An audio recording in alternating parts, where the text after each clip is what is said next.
Hi, I'm Zibby Owens, the creator and host of the award-winning podcast that you're listening to right now. Thank you so much, called Moms Don't Have Time to Read Books. It is a daily podcast, 365 days a year, and each day we talk to an author about all of the things related to their career, their book, their life, and more in 30 minutes or less, because who has time?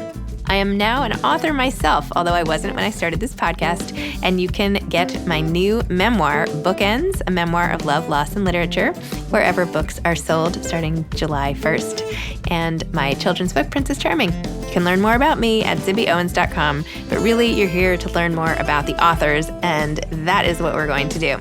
Also, be sure to check out all the other podcasts in the Zcast Podcast Network. You can learn more at zcastnetwork.com and definitely check out those shows as well. Oindrila Mukherjee is the author of The Dream Builders, a novel. Oindrila is an associate professor of creative writing at Grand Valley State University. She grew up in Kolkata, India, and resides in Grand Rapids, Michigan. Welcome, Oindrila. Thank you so much for coming on Moms Don't Have Time to Read Books to discuss The Dream Builders, a novel. Thank you so much for having me. I'm really honored to be on your podcast. Oh, it was so much fun to read this book. As I was just mentioning, I carried it with me all of the December break and could dip into different characters' lives. It was really wonderful to be able to sort of ride on the shoulders of one and then like jump over and ride on the shoulders of the next one and just keep going with all these different perspectives. So it was really great. And I was so captivated by all of it. So anyway, I loved it. It was great. Thank you. Thank you. Welcome. You liked it. Maybe you should describe it better than I did, though. No, you did. You did great. So The Dream Builders, which comes out a week from today, actually, is set in a fictional Indian city called Rishipur, which is known for its real estate developments and upscale malls and corporate headquarters. And it's a very Americanized and rapidly Americanizing city, especially on the surface. And the story is told from the point of view of 10 different characters who belong to very different social and economic backgrounds. The first character we meet is Vanika Roy, a college professor in a US college town in the Midwest. She goes back to India after an interval of 6 years following her mother's death, and she finds herself in this new city, Rishipur, where she's pretty startled because it's very different from the gentle, laid-back, historic city, Calcutta, where she grew up. And it's also very different from Huddersfield, which is where she lives now. And soon after she gets there, she gets invited to a party by an old high school acquaintance, Ramona. And she goes to the party, and that's where she meets a lot of the other characters. I think the only other thing I would mention is that on the surface, it seems like everyone's life is really glamorous and privileged and exciting, but there are a lot of invisible people in Rishipur, migrant workers and the chauffeurs and maids and electricians who really keep the city functioning. And so we get this mix of characters, and ultimately, as we keep reading, I hope people realize that everybody has a lot in common. They've all come to Rishipur from somewhere else. They all have secrets that they are keeping, and they all want something that they cannot have. Wow. Well, that was a much better description. So thank you for that. I have to say, I often don't read the back copy of a book. When I start it, I'm just like, okay, here I go, and let's see what happens. And so I was surprised when I kept going in all the different directions. And I was like, oh, I'm sure we're going right back to Manika. Like, wait, what happened to Manika? But then as I realized that that was the intention, I found it so interesting.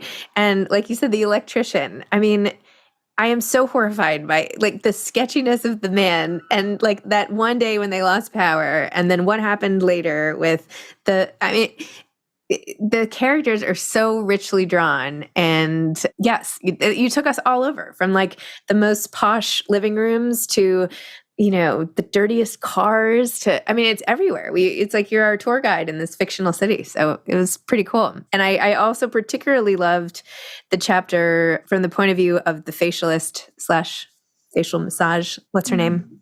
Pinky. And her life and her level of pain that she lived with, and the piece of fish curry or whatever the dish was that really like made her whole life improved her life, just the value of that one piece of fish that Monica brought her. I mean, it's really amazing. So I don't know, maybe start off by talking about her, or which character did you start this whole maze, this web from? Like, where did it start for you? Yeah. I don't know. That was a lot of questions. Yeah, no, that's great. Actually, I could talk about Pinky because that is a chapter that a modified version of it, like as a standalone short story, was published in Ecotone magazine. It's the only chapter that's actually been published and was published as a story. And I think it was definitely at the time when it was published, because I was working on it with the editor of the magazine, it definitely was the strongest chapter and the most polished chapter. And it sort of set the bar for the rest of the book when I went back to edit it. But she was not the first person that I came up with. Initially, when I began this book, I've been thinking about it and kind of researching it for a while, but I really didn't start writing it until 2016. And I only had Manika. It was a completely different book. It was only from her point of view and maybe her mother's point of view, who's not even alive now in the book. And it was alternating between past and present, Calcutta and this city, and mother and daughter. And I did have Ramona. I had that party scene. The first chapter was there, and I took it to the Suwannee Writers Conference. And that was the only chapter that actually I had for a while. And then everything I wrote subsequently, I threw away. In 2018, I threw everything else away, and then I started over, just keeping that first chapter. And the people that were there were Manika, Ramona, Ashok, Salil, and Jessica, but not in the current iterations of them. Salil was really obnoxious and sketchy, not really fully realized, but they were kind of there. But that's how it started, but it was a totally different book. And then in 2018, I have a writers group that was reading it, and they read the first chapter. Everybody seemed to like, and they said, there's a lot of potential here. And then the second chapter they read, was about Manika and Ashok. And they were like, nothing's happening in this book. What is the plot? And honestly, I didn't know. And I wasn't able to keep going because I was just writing a lot, but it wasn't going anywhere. There was no shape to it because I didn't really know what the story was. I just had a background. I had a situation, but I didn't have any destination, whatever. And I'd been working on it for a couple of years. So when they said that, I really had a moment where I was like, maybe I can't write fiction. Forget it. Maybe this is it. I can't do it. I can't do a novel. And then I just thought of, somebody asked me, one of the people in the group asked me, can you summarize in one sentence what the book is going to be about? And then when I summarized it, I realized I wanted it to be about the city, and more than even about one person. And I honestly, at the time, I didn't know what to do with just Manika for 300 pages. I didn't have enough, but I knew what to do with all the individual characters for a little bit. And so it began from that limitation that I had at the time, but then it became a kind of strength of the novel where I just got more and more excited about each of the characters and how they interconnected and intersected. So I don't know if that's probably a very long-winded way of answering your question. I like long-winded. That's the whole point, is to hear from authors. Well, I do feel like it was about the city, and I feel like the looming Trump Tower, the build of that was, such a symbol for so much of the changing times in India, the changing culture, the changing, the world power relationships and things that are out of their control. One interesting part was the setup of the story, how Manika's parents bought this dream apartment and then got to the city and it never got built, and it was a whole swindle, and it sort of set a bad tone on the city and the dashed dreams of so many people in that city, in cities in general. I don't know. I feel like I feel like you did a really nice job with that element of it and having the city become its own character. Thank you. Yeah, Dashed Dreams is really important because, the title, of course, came much later, but I just wanted to deal with aspirations. It's a very aspirational city and an aspirational society in this book, not all of India, but just in this book. And everybody has different aspirations, but they all go back to material aspirations in the end. And what happens when when your expectations are not met.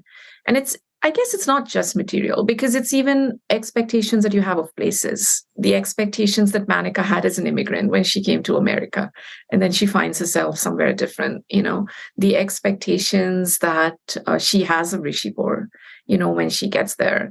So it's all kinds of expectations. And I'm really interested in exploring the emotion of disappointment. I think that's my favorite emotion to write about, because disappointment means you really build things up.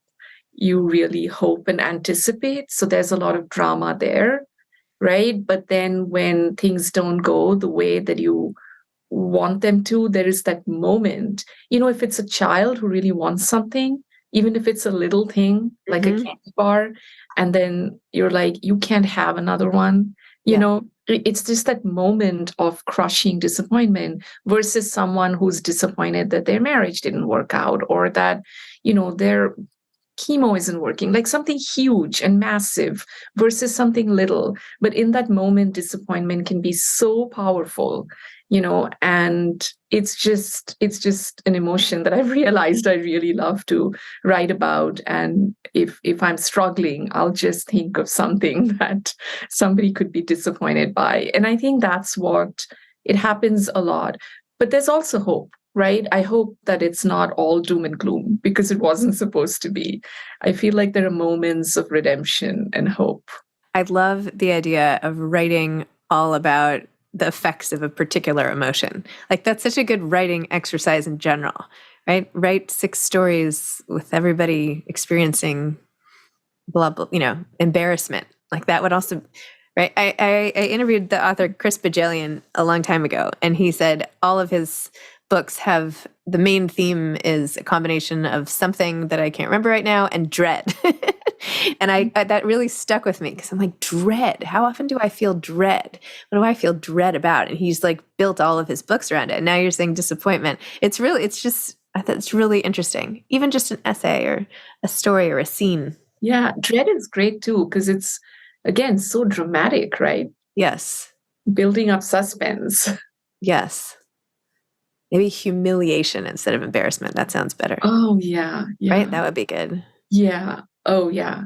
It's so powerful, right? And then how do you cope with it? How do different people cope with it? Mm-hmm. Some people put up a brave front. Some people pretend it didn't happen. Some people totally own it and tweet about it. Yeah. So, yeah. I feel like we had that experiment in the pandemic, right? Mm-hmm. We had a situation that caused dread and caused fear and panic, and then we got to watch in real time as everybody on the planet dealt with it differently. Like the people who did all the research, like the people who just like became scientists and learned everything they could, and then the people who like threw themselves into their cooking or their work as a stay-at-home mom, or the teaching. People who couldn't read, people who read so much. Yes, yeah. I also find that fascinating. Different people's responses to basically the same situation or the same feeling. Yeah, I think I wanted to do that with Trump Towers. Just in terms of the construction, it doesn't matter whose name is attached to it. It matters to some of the characters, but what matters to me is it was an American name, more than anything else. And of course, it's the summer of 2018, so that has some implications. I did actually see a sign one day when I was driving, when I was being driven from this city where my parents used to live, which is sort of the real life inspiration for Rishipur, Gurgaon. And I was going to Delhi and I saw this sign. It said, "Trump has arrived, have you?" And it was an ad for one of the Trump Towers, not in that city, but somewhere else. And that was a defining moment for me. I was like, now I know what to do with my novel. Now I know how it can move forward, because just the name, the branding, the tantalizing question at the end, sort of challenging and teasing people, the word arrived, which is also so loaded. It was just that sort of just really, so everyone's reaction to that advertisement, to that construction is different. And how could it not be? Right. So it's interesting. So basically the takeaway there is when you're driving and you keep your eyes peeled for billboards, because you never know where your inspiration will next hit. Yeah. This is true. This is true. I actually got a lot from movies and, social media posts, and because I haven't lived in India for 20 years. I go back a lot. I've spent, before the pandemic, I used to spend months at a time, summers, my entire sabbatical. And I talk to people a lot. My parents still live there, so I talk to them a lot. But I also have to keep a finger on the pulse of what's happening. You have to know what everyone is kind of thinking, as many people as possible, and not just in an echo chamber, not just in your bubble. And so just listening to what people are saying, even people you don't agree with or who may not have that much in common with you, is really fascinating, to capture the pluralism of a place and a community. I liked how you also made Ramona, who theoretically should have been the happiest if we equate sort of wealth and happiness as like a, a graph, like of a, I'm drawing a graph because I can't think of the words. But anyway, but in fact, she is the loneliest and is sitting inside this beautiful apartment, which still isn't enough for her, right? They still are aspiring to something even better. And the trappings of her life and her husband just sending her gifts to make up for his deficiencies and all of that. And yet that doesn't make her happy either. So, and then people who are far happier, although nobody is particularly happy, I would say. Yeah. Yeah. And it's not even just wealth, right? She's very attractive. Yes, of course. She has the pedigree and she has the friends, Queen Bee social status. Yeah. And also, I mean, I don't even know if that is not enough for her or if it's a substitute for some of the other things, right? Like, I don't even know if she doesn't really want the bigger home. Like she does, but why? I mean, it's, I don't even know. I don't think she's actually as shallow as she might appear. It's a way of compensating, like retail therapy. It's really supposed to be some sort of therapy for her. Yeah. Which, my editor actually told me that she felt the sorriest for Ramona, which is very interesting. Interesting. Well, she is the most, is this true? Before I say this is a theory, the most sort of lonely. She's alone. Although the dad, Monika's dad, is very sad and lonely at the loss of his wife. I mean, that you wrote really, it's really heartbreaking. Even the complicated feelings of losing someone who has a difficult personality, which we don't often read about either. Yeah, they're all very complicated. They're all pretty messed up and flawed at times, and then at other times, I think most of us are. I certainly am. It's interesting you mentioned loneliness because that's another. I don't know if that's an emotion. I guess it is a situation too, but that's also something that I'm very, very drawn to, just creatively, and as someone who's moved a lot. And, I think I was quite lonely as a child. I read one of your pieces about being really shy. Oh, thank you. And I was thinking, I was an only child and my parents moved a lot. And every time I made some friends, I had to move. And I've lived in 10 cities in my life. And, just being an immigrant and then the pandemic, I live alone. Loneliness is a really powerful thing. It can be very beautiful too. It can make you reflect and think deeply and, write, make you write. But just the idea, the image of someone very lonely in a crowd, you go to a party and everybody's having a good time and there's one person, you don't even know for sure if they're lonely or they're stuck up or, but they're in a corner and it's just so poignant. I think it's just a very poignant emotion and situation. So I think they're all kind of lonely in their own way. Most of the characters. Certainly the electrician. I don't want to say too much to spoil it, but he's pretty lonely too. Yeah. Well. Yeah. Loneliness is I feel like it's the hardest to fix. Also, that it's so linked to the sort of fundamental human condition, right? They say that it can shorten your lifespan, essentially, if you don't have enough of a network or whatever. And it's not I would think most people's choosing to not have a network. And then you're like, well, and in addition to that, I'm going to die earlier. It's loaded. Yeah. I have to say though, sometimes when I'm when I have lots of appointments or lots of things going on, I kind of miss being lonely. Interesting. I miss the loneliness. It's hard to explain. I don't know why. That would have to be unpacked Yes. by some therapy, with some therapy. But yeah, I just wish I could. I like wallowing in it, I think. Huh. Well, being alone is not necessarily lonely. Yeah, but I just mean even feeling lonely. I like even miss feeling lonely. Huh. It's really strange, right? It's it's well, maybe that's like your natural set point. And it makes you feel at home if that's the way you grew up. Or I don't know, maybe there's something familiar. Yeah. I mean, I don't know how lonely I was. I certainly didn't have a lot of friends all the time, but it did make me want to read a lot. And there's something very, I don't know, bittersweet or just sweet about it too. I feel like lonely people or people who say they're lonely are also quite interesting. So maybe it is just solitude. Maybe it's just a certain kind of complicated love for solitude that I am confusing with the negative emotions of loneliness. But it's just something fun to explore in writing. Yeah, I think you're going to have to book some appointments around that one. But it's very interesting. Are you working on anything now? Oh, there's so little time, to be honest. Like, my book's coming out next week. It's also coming out in Australia in March and the UK in July and India later this year. Oh my gosh. And I also teach full time.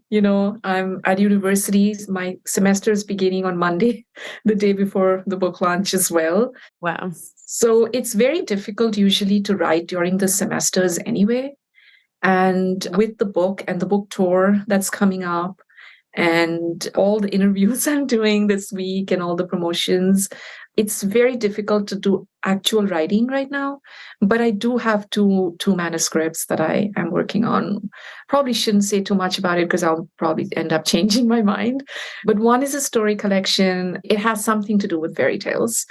And the other one is a novel, and it's quite different from this one. It definitely doesn't have so many points of view. Definitely centers around one or two characters. Well, I mean, that's a lot on your plate.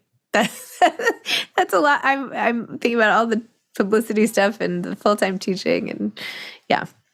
That might be why I'm missing the solitude. I bet. Yeah, solitude sounds nice if you compare it to like complete overwhelm. I mean, it's a lot of texts and a lot of messages and a lot of emails right now. Yeah. I always feel like I'm like at the net with my racket, like waiting for the emails. Like, but if I back up and I'm back at the baseline, it's like, forget it, Yeah, I don't know how you do everything you do.